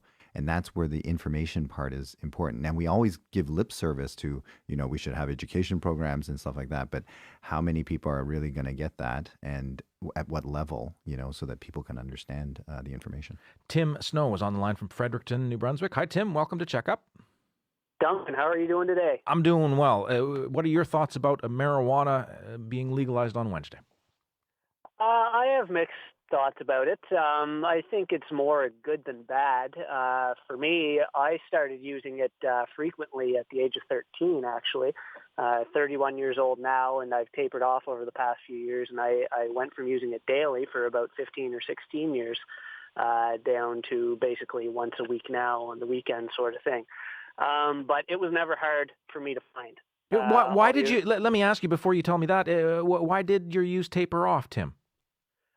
Because I noticed over a long period of time, through my own personal data set that I collected, that there were a lot of negative effects on me. Such as? Associated with it. Such as impaired ability to read, impaired memory, sometimes motivation, but not so much. And the negative effects of smoking. That's how I started doing it. And I've tried the oils and the edibles and stuff, and they have their own different bodily effects. But smoking, like it's not tobacco, but you're still inhaling, burning plant matter, and it's not good for you, in my opinion. So you decided for health reasons and other reasons to scale back and stop completely, but yet on the other hand, you're in favor of legalization, or you think it's a good idea. Yeah. Why? Just because I think it's going to bring more awareness to the matter through increasing the data set and the rate at which it's formed. Because if more people get involved and try it for themselves, we're going to get more experiences that people can communicate rather than just these sort of fringe opinions that are sort of kept in the dark, because essentially people lurking around in the black market, so to speak, doing it and being stigmatized by it and stuff. So And also, I guess you could argue that it's going to keep money out of the hands of criminals, but really what happens with the money is going to, dictate how much it's really worth in the end, legalizing it, I think, to a certain extent. And then a last question for you, Tim. I mean, we've heard repeatedly that different provinces have different rules and regulations when it comes to, where you can smoke or how many plants you can grow. What do you think about the way that New Brunswick is implementing the regulations? To be honest, I haven't been paying much attention to that, just because I'm so sort of, I don't know if jaded is the right word, but kind of sick and tired of all the talk about it, because I've been exposed to it for so long, and there's a lot of, I'll even call it delusions associated with some of the positive effects of it. And I should say too that some of them are legitimate. I've worked with people who have PTSD, and it is essentially like a wonder drug for them. Some people, it actually improves their cognitive abilities from what I've seen, but to a large extent, from what I've seen, it often impairs people's thinking and judgment and memory, and there's ill effects with smoking and to a large extent motivation. But yeah, in terms of like what New Brunswick's doing it in terms of laws, honestly, I don't know enough about it to have. And Tim, no reason to feel bad about that. It is hard keeping up with all of the different provinces and their different rules. Tim, I appreciate you sharing the view from Fredericton. All right, thanks, Duncan. Graham Wright is on the line from Kingston. Hi, Graham. Welcome to Checkup. Hello, how's it going? I'm doing well. I understand you support legalization. Why? Well, I support it in a couple different reasons. The main one being to benefit my daughter. Of course, I am a parent of my daughter who, unfortunately, had suffered a brain injury earlier this year, just from complications from heart surgery. And I know if there's any other brain injured parents out there, they know it's a struggle. It's, the biggest thing is, my daughter's on multiple different meds. I mean, it's almost baffles me how many meds she's on, from opioids like benzos to seizure medication to blood pressure medication. Like, it's just never ending. So, I mean, the fact that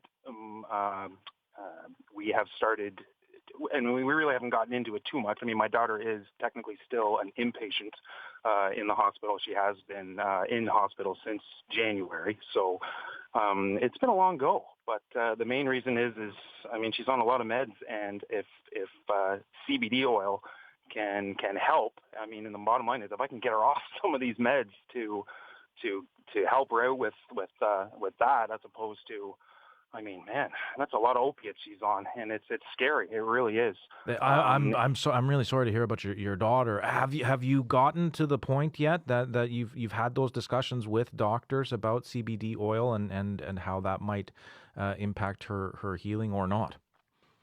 Well, we have, and of course, being it's still on the illegal side, the hospitals have to be very careful about what they say, and I'm not going to throw anyone under the bus, of course, but it basically comes down to they can't say yes and they can't say no, and they don't want to say no because they know the benefits that they've seen that it can prove with children with like that after seizures, to help with because of course my daughter, her tone is just through the roof. You know what I mean? She has so to help kind of ease those type of things. Oh, hold on a second, I got to switch so my wife can drive. Good idea. While you're doing that, let me bring in Dr. Lynn. So explain this for us, Dr. Lynn. What are CBDs? Right. And then maybe tackle what Graham's discussing. So within marijuana, there's sort of like two big groups of families of chemicals that are in there. So THC is the one that gives you that euphoria, that high feeling. And then CBD is the one that's touching these receptors and maybe have some medicinal benefit in terms of talking in between the brain cells and things like that. And there have been studies showing that in terms of pain, it may be helpful. In terms of seizures, where the brain cells are firing too much, it may calm that down. It may be good for stress. So there's a whole slew of things. And I think the way you want to think about it, the more purified we get down to it, the more we understand the benefit and the risk. And that's really what people are looking for, because we have a lot of medications that come from a plant, right? So for example, aspirin came from the bark of the willow tree and, so on and so forth. But what we did was we sort of purified it and said, here's the benefit, here's the risk. And then that way, medicinal marijuana, I think all the doctors are pretty much on board, unless they think that the patient is so complicated that we're not sure what happens when we add this extra thing in there that hasn't been studied very well. So that's the only hesitation that they have. But in terms of medicinal marijuana, I think people are okay with it, but it's more like this sort of everybody go for it. That's the part that the medical side has a bit of a problem with. And Graham, a last question for you. As you've been trying to figure out the information about CBDs and whether or not it might help your daughter, what kind of where have you been getting your information? Well, I'll be honest, and that's kind of the biggest reason why I'm happy that it's going to go through. So, I mean, we can just start learning more about it. The doctors can learn more about it. And I'm not talking about the special institute and whatever that's doing all this research on it. I'm talking about like Kingston General Hospital or the CHIO, the Children's Hospital. You know what I mean? So everyday doctors know more about it and are comfortable with saying, yes, this is going to help your daughter. And of course, we need to keep in mind that every child is different. You know what I mean? Right now, this is the biggest thing that they've said to me is, your daughter is on, how they say, quite the cocktail that's going on right now. You really need to be careful on how you're doing this, because if, say, you do it and she has a negative reaction, do we know that it's because of that, or is it because of one of the others? There's so many, we have to be very careful when doing this. And I mean, mom and dad, we've only given her the very lowest amount, you know what I mean? And I'll be very honest with you. I personally didn't think it did very much. It might have relaxed her a little bit, but like I said, she's on so many different. And I mean, the bottom line here is we're just trying to get her home. We got to get her home, and we don't want her crying 18 hours a day and sleeping for 6. You know what I mean? So it's a big struggle. Graham, good luck with your daughter. I hope hope things work out and things get better for you. And I appreciate you phoning a checkup. Thank you very much. Donna Young is calling from Yellowknife. Hi, Donna. Welcome to Cross Country Checkup. Hi. Thank you very much. I'd love to know how pot issues are playing out in the north right now. Well, I've heard you talk about the laws of the different provinces, and wish you would include the territories in that, because it's coming in here on Wednesday as well. It's going to be sold. We have 2 liquor stores in Yellowknife. It's going to be sold in one of them. I'm not sure how prepared they are, but, it's going to happen on Wednesday regardless. And my concern, I'm listening to your show all along. The parents have great points about, there's going to be more education as a result of it becoming legalized. There's going to be more studies done, science. But, we do have social issues here in Yellowknife like there are in any city. And we have, more than I think our fair share of alcohol issues and homeless issues. And so I am concerned about the legalization of it as to how many more people are going to start smoking that haven't in the past. But my main thing is I cannot stand the smell of it, and am I going to smell it more because it's legal? And, an intrusion upon my enjoyment of my everyday life. And what is the secondhand part of it? My mother died of lung cancer, never smoked, and so, it's an interesting topic. There are concerns about rates of substance abuse in some northern communities, and I wonder, have you seen any northern specific public education campaigns to try to let people know what's coming down the pike? Because I don't have children in the school system, I'm not sure what's happening in that aspect of it. What I'm seeing is the stuff in our local newspaper saying, it's coming, and we do have an election coming up here right away on Monday. I don't know how much of it has been brought up, as far as election issues to the mayor candidates or the council candidates and stuff. But everybody knows Yellowknife has a social issue. So I'm a bit worried about that. Donna, thanks very much for your thoughts. I appreciate it. Thank you. Tanya Walker, you want to weigh in? Yes, I didn't want to leave the territories out. It's legal to smoke everywhere but private property in the Northwest Territories. Smoking will only be allowed in public areas when not in use for events. And speaking about the election, the municipality will be given the opportunity to opt out of having brick and mortar stores. Right. So, and that will come into effect January 22nd of next year. That's different than Nunavut. I mean, in Nunavut, I understand there won't be any stores that at the moment that will be open to sell cannabis, I don't think. I'm not too sure about the stores. I do know that in Nunavut, Manitoba, and Quebec, you're not allowed to grow the plant in your home. There you go. Donna, thanks very much for phoning from Yellowknife. Thank you. Enjoying the show. Earlier on, we had a cannabis dispensary owner from the Tyendinaga Nation. My next guest is Joel Abram. He's the Grand Chief of the Association of Iroquois and Allied Indians, representing 7 First Nations in southwestern Ontario, and we've reached him in London, Ontario. Hello. Hello. Legal marijuana is going to become reality in a matter of days, and there are a number of First Nation communities who are embracing it, joining the green race, seeing it as an economic opportunity. What do you think about that? I think that's an interesting opportunity, and you can probably see the writing on the wall, over some number of states legalizing it now. I think Canada is a country, maybe one of the first big ones to do it. So although it does present economic opportunities, there are also some other issues with that as well that present some challenges with respect to First Nations anyway. What kind of challenges? Well, basically is that we've sort of been left out of the equation when it comes to cannabis. And it's sort of similar to what's happened with tobacco. And so we've been pressing the federal and the provincial government on what those exact issues are. And there's some of the major ones is, about revenue sharing, about criminalization of First Nation citizens, some capacity funding for enforcement, and again, community safety, because there are some communities that want to remain drug-free. Hey, you've expressed some concerns that there may become a black market in marijuana in the same way that there was a black market in tobacco. Why do you think that may happen? Because we've really been left out of the equation when it comes to the whole legalization.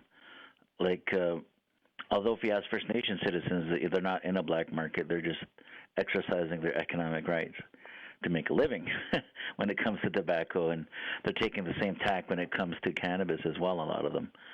And I know the end game on the legalization is to get rid of the black market.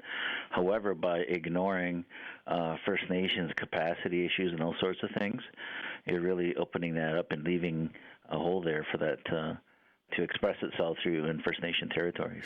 And so there are debates about, the term black market. I understand that. But right. What are the concerns in terms of policing if it's unregulated in First Nation communities? Well, because of the federal First Nation policing policy, First Nation policing services are considered an enhancement to the provincial service. And yet provincial policing services are generally somewhat reluctant to do enforcement on First Nation communities. And our current First Nation policing services are vastly underfunded. We even have no police station whatsoever on Oneida for our constables at all. Part of the issue is, adults can do what they want when it's legal, but we just want to ensure that the supply is safe, there's free of pesticides, there's no mold or those kind of things, and we're really concerned about youth mental health, and we have no resources, whereas municipalities, they've been promised a third of the revenues from the province, minimum of $10,000 of municipality. First Nations are receiving no such revenues from either the federal or the provincial governments with respect to the cannabis. So if you're concerned about having the resources for proper policing or addiction issues amongst education amongst youth, do you think you're going to get a fair share of the marijuana-related tax revenue from your perspective? Well, the provincial government has recently released, they're going to be amending the legislation with regards to how retailing is going to be operating within a province. And with specifically the First Nation rules is that they basically said First Nations are going to be able to come up with their own regulations, decide how many retailers are going to be licensed and those sorts of things. But It doesn't say anything about taxation, whether or not we're going to be required to charge the taxes on that. And there's currently no agreement at all for First Nations to get any benefit from those taxes at all either. And a last question for you, Chief Joel. You said that some communities are opposed. Why? There are some communities that, as of now, their communities are pretty much against it, and they are not going to be having retailing going or production going on in their communities. But there are others that are capitalizing, want the economic opportunity. They're going to be doing both production and retailing possibly. And so there's just a wide spectrum, but our main concern is that First Nations are being left out of the equation when it comes to revenue sharing, to having assistance when it comes to setting up our own guidelines, bylaws, enforcement. All those things are just really left lacking when it comes to support for First Nations. Niawen, Chief Joel. Thank you.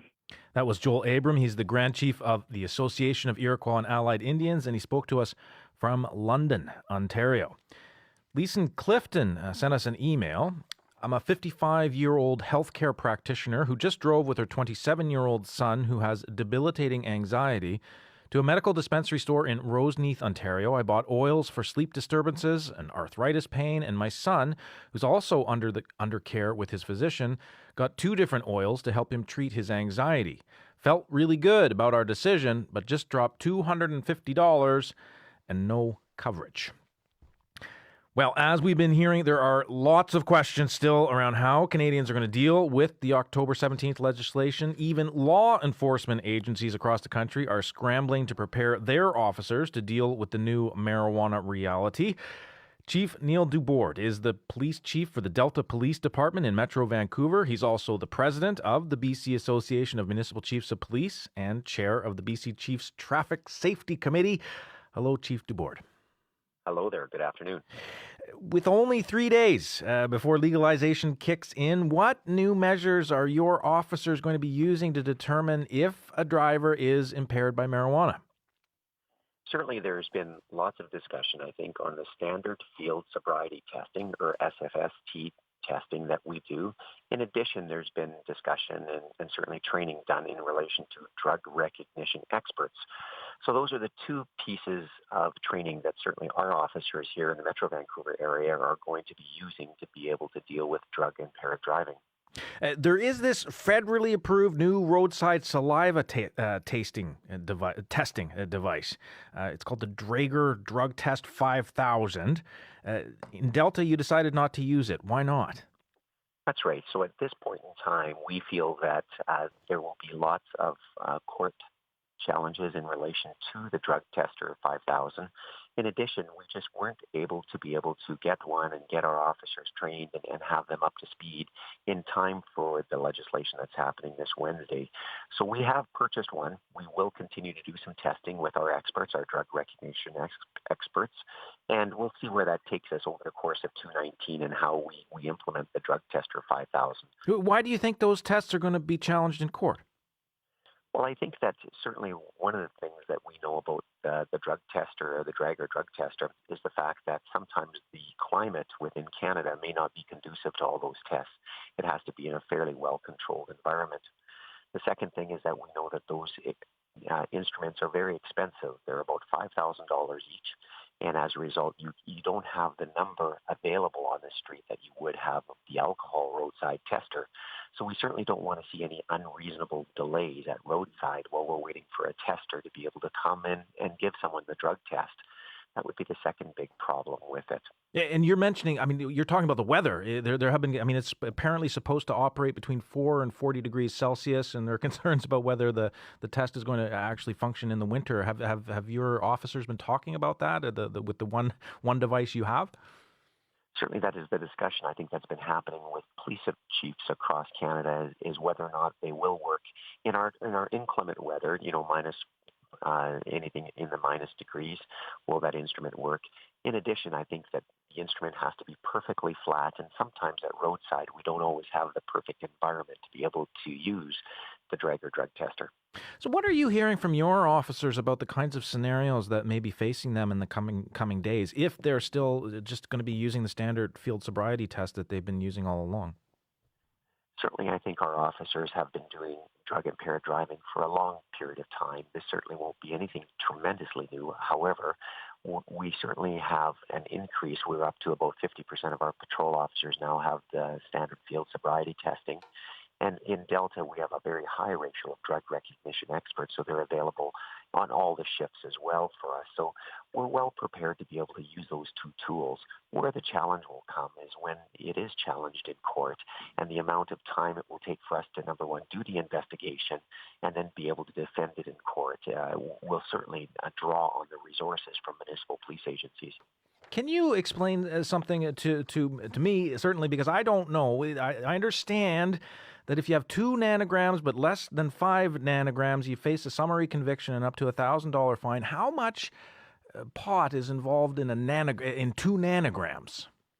That's a terrific question. I'm not positive myself, and certainly would be one for medical experts. And then, of course, over 5 nanograms would be the more significant charge that would come in drug-impaired driving. But both of those are only available from blood tests, which is important. Typically now, when we do a drug recognition expert does his testing on a subject, they take a urine sample at this point in time. Moving to a blood test is somewhat problematic for our officers and making sure we can get someone to be able to draw the blood that's qualified to be able to do that. Peter Lynn, we do have a medical expert here. Peter Lynn, how can you explain this nanogram business to me? We're just as confused. And the reason is it depends on what you're smoking, right? And how you're getting this. The vaping versus are you smoking versus the oils versus in the future the edibles in terms of how much. So whereas with alcohol, we sort of have a guidance, right? So 1 drink every so often based on your weight. There's little calculators that kind of give you an estimate. And so the alcohol side, we can sort of give you some advice, whereas this part is quite difficult. So that's why I think a lot of people are just saying, look, if you're smoking, then don't be operating a car over the next, and we usually say between 4 to 6 hours is when the effect will peak. So let's say we're adopting the 8-hour mark, for example, then does that mean 8 hours would be the time that you're sure that at least you won't have high blood levels, for example? Chief Neil Dubord, one last question for you. I mean, beside the challenge that your officers are going to be facing on the front line, there's also a concern about officers themselves using recreational marijuana when they're off duty. In Toronto, Chief Mark Saunders is imposing a no-weed policy for 28 days for his officers. Let's hear why he decided to do that. Let's say hypothetically I wind up doing some sort of test on somebody during a critical incident, and post-incident it comes back traces of alcohol. What would the public acceptance factor be for that? Not impaired, but the person had alcohol in them. And alcohol, which leaves your body much sooner, versus traces of THC, what is a conversation that's going to be had on that? Fit for duty is very subjective. And what I'm saying is I'm putting a high watermark in place. Neil Dubord, what's the Delta Police's policy on this? So currently at the Delta Police, we're having a 24-hour abstinence rule. So prior to any shift, you have to abstain from using drugs or marijuana 24 hours prior to your shift. However, we do recognize that throughout the country, it's gone everywhere from total abstinence in Edmonton and Calgary to the 28-day rule, which was in Toronto and some other major police departments, to the 24-hour rule, which is in most of the BC-related police departments. And finally, there's some that are fit for duty. Neil Dubord, thank you very much for sharing your thoughts on this today. Appreciate it. Thank you. That was Delta Police Chief Neil Dubord in Vancouver. Dr. Lynn, driving under the influence of marijuana, what do we know about that medically? I mean, it's accepted now that it is not a good idea to be driving while drinking alcohol. What about driving while stoned? Yeah, so same thing. Your reflexes are much slower, but then you'll see the Twitter sphere sort of light up. But, texting is even more deadly, which is absolutely true. Because when you're texting, you've taken your eyes completely off of the road, so you're not even looking at the road. And what happens is that at least if you are under the influence of marijuana, they're saying that at least you're looking at the road, your reflexes may be slower. The problem is that all of that stuff is probably going to happen all together in addition to alcohol. Because you think about it, you go to a party, there's alcohol now there may be marijuana there as well. And while you're driving home, you're going to be texting as well. So now we're going to have the triple threat, I guess, if you will. So ideally, the safest thing is don't text, Don't be driving under the influence of alcohol or marijuana, and that would make it safe. So I think the same rules need to come out. So I don't think people should be getting the message that marijuana is safer to drive with, because I think that's going to get us into more trouble. And Tanya Walker, I wonder if you could fill us in legally. I mean, the government was very intentional when it introduced Bill C-45, the Cannabis Act. It also had this accompanying legislation, Bill C-46, the impaired driving laws, which have changed considerably, the impaired driving laws. What should people know about impaired driving? Well, first of all, you cannot have any marijuana or cannabis in your blood at all if you're driving with a commercial vehicle license. It's just a zero tolerance policy. With the impairment, it's very similar penalties as alcohol. And listening to the police officer that just spoke, there is a challenge because there hasn't actually been a federally approved screening device to be used across the country. And so to be cautious, just don't ingest any of those in your body if you are going to drive. And also with marijuana, you cannot even carry it in the vehicle with you unless it's in a sealed, enclosed, container, or else you suffer the similar consequences as if you're driving with an open bottle of alcohol. Brian Hugh writes to us on our Facebook live stream. If you've never smoked before, don't use edibles. Edibles can be super intense, even for people who smoke regularly. I think the danger is that a lot of newbies will assume that edibles are safer because they don't involve smoking, but the truth is that they can be a lot more intense and a lot more unpredictable. Rockland Halpin is phoning from North Vancouver. Hi, Rockland. Welcome to Checkup. Hi, how are you? I'm doing well. I understand you're a recovering opioid addict, so I'd be curious to know what you think about pot coming on Wednesday. Yeah, I think it's a long time coming for a number of reasons. I was in I had two very severe accidents, one at 16, one at 24, that I'm still dealing with severe chronic pain from. And I was prescribed opioids at a younger age. I became addicted to the opioids. And then at about 27 is kind of the breaking point where I had to go to treatment and get myself sorted out. So I, was able to go to treatment, come back out with this addiction under control. The addiction is always still there. But what I found was, it was great, got that all sorted out, but the pain was still there. So I went in and I spoke with my doctor about trying medical marijuana. And what was suggested to me was a very low dose of THC and a high dose of CBD to help manage my pain. So we started with that, and it was taking the edge off. I've seen a number of callers say that it's an excellent source of pain relief.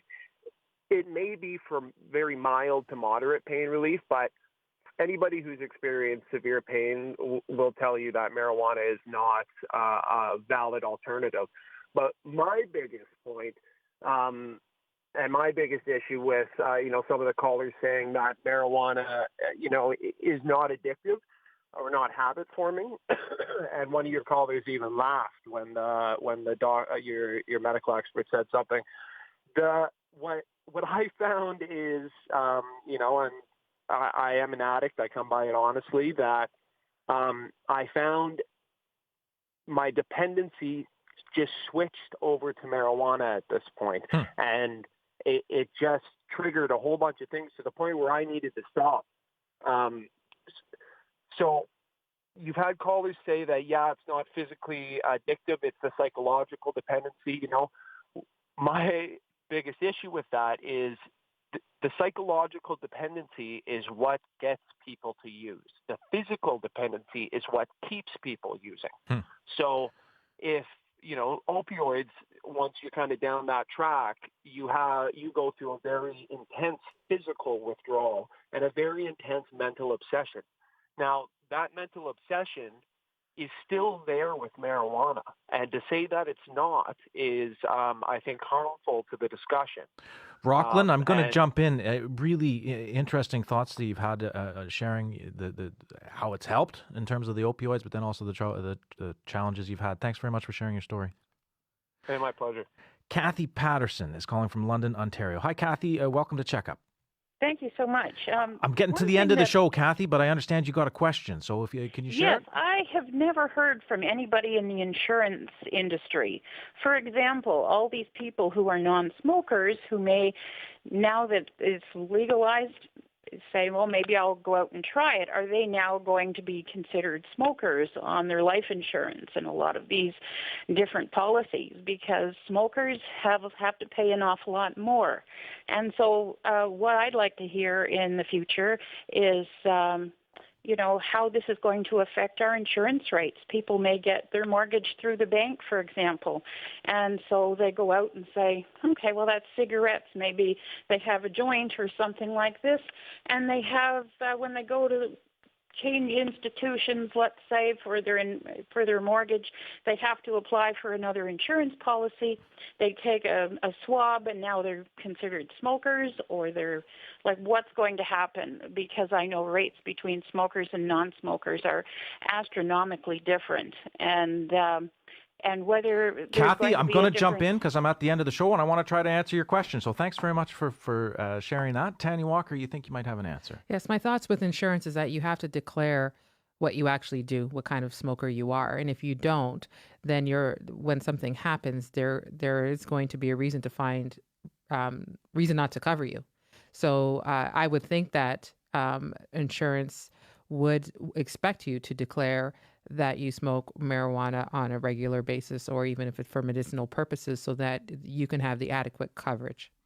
Tanya Walker and Dr. Peter Lynn, I want to thank you both so much for joining us in the studio, helping answer. I certainly couldn't answer the medical or the legal questions, so thank you so much. Tanya Walker is a lawyer here in Toronto, and of course, Dr. Peter Lynn is our CBC medical contributor. Thank you so much for joining us.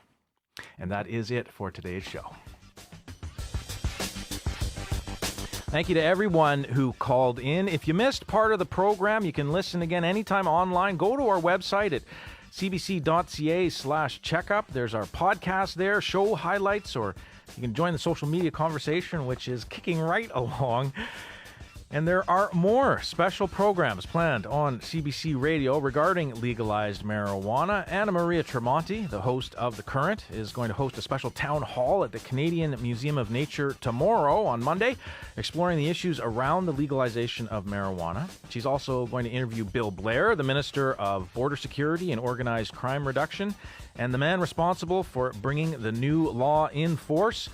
You don't want to miss that. Tickets are free. Just go to The Current's website, cbc.ca/thecurrent.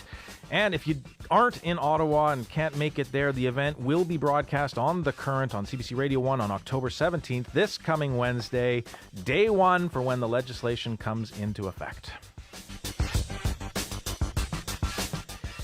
Turning to another story that is getting the world's attention right now, Saudi Arabia faces growing international political and economic pressure after the mysterious disappearance of freelance journalist Jamal Khashoggi.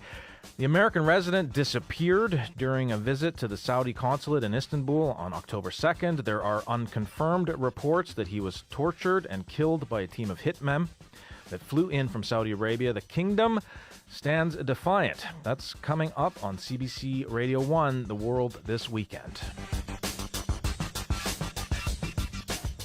Thank you so much to everyone who reached out to us online. You can email us, checkup@cbc.ca anytime, or find us on Twitter and Facebook. Search for Checkup CBC. Thank you to everyone who helped this week. The big team, our call screeners, Julie Takeda, Nushin Ziafati, and Mitch Thompson. Digital production by Jason Vermesh and Carol Rolando. Technical production and editing, Yelena Urak. Cross Country Checkup was produced this week by Susan McReynolds, Shefali Sojani, and Samantha Louie. And our senior producer is Mandy Look. Jimmy Gwitch, thanks for listening. I'm Duncan McHugh. Bye for now.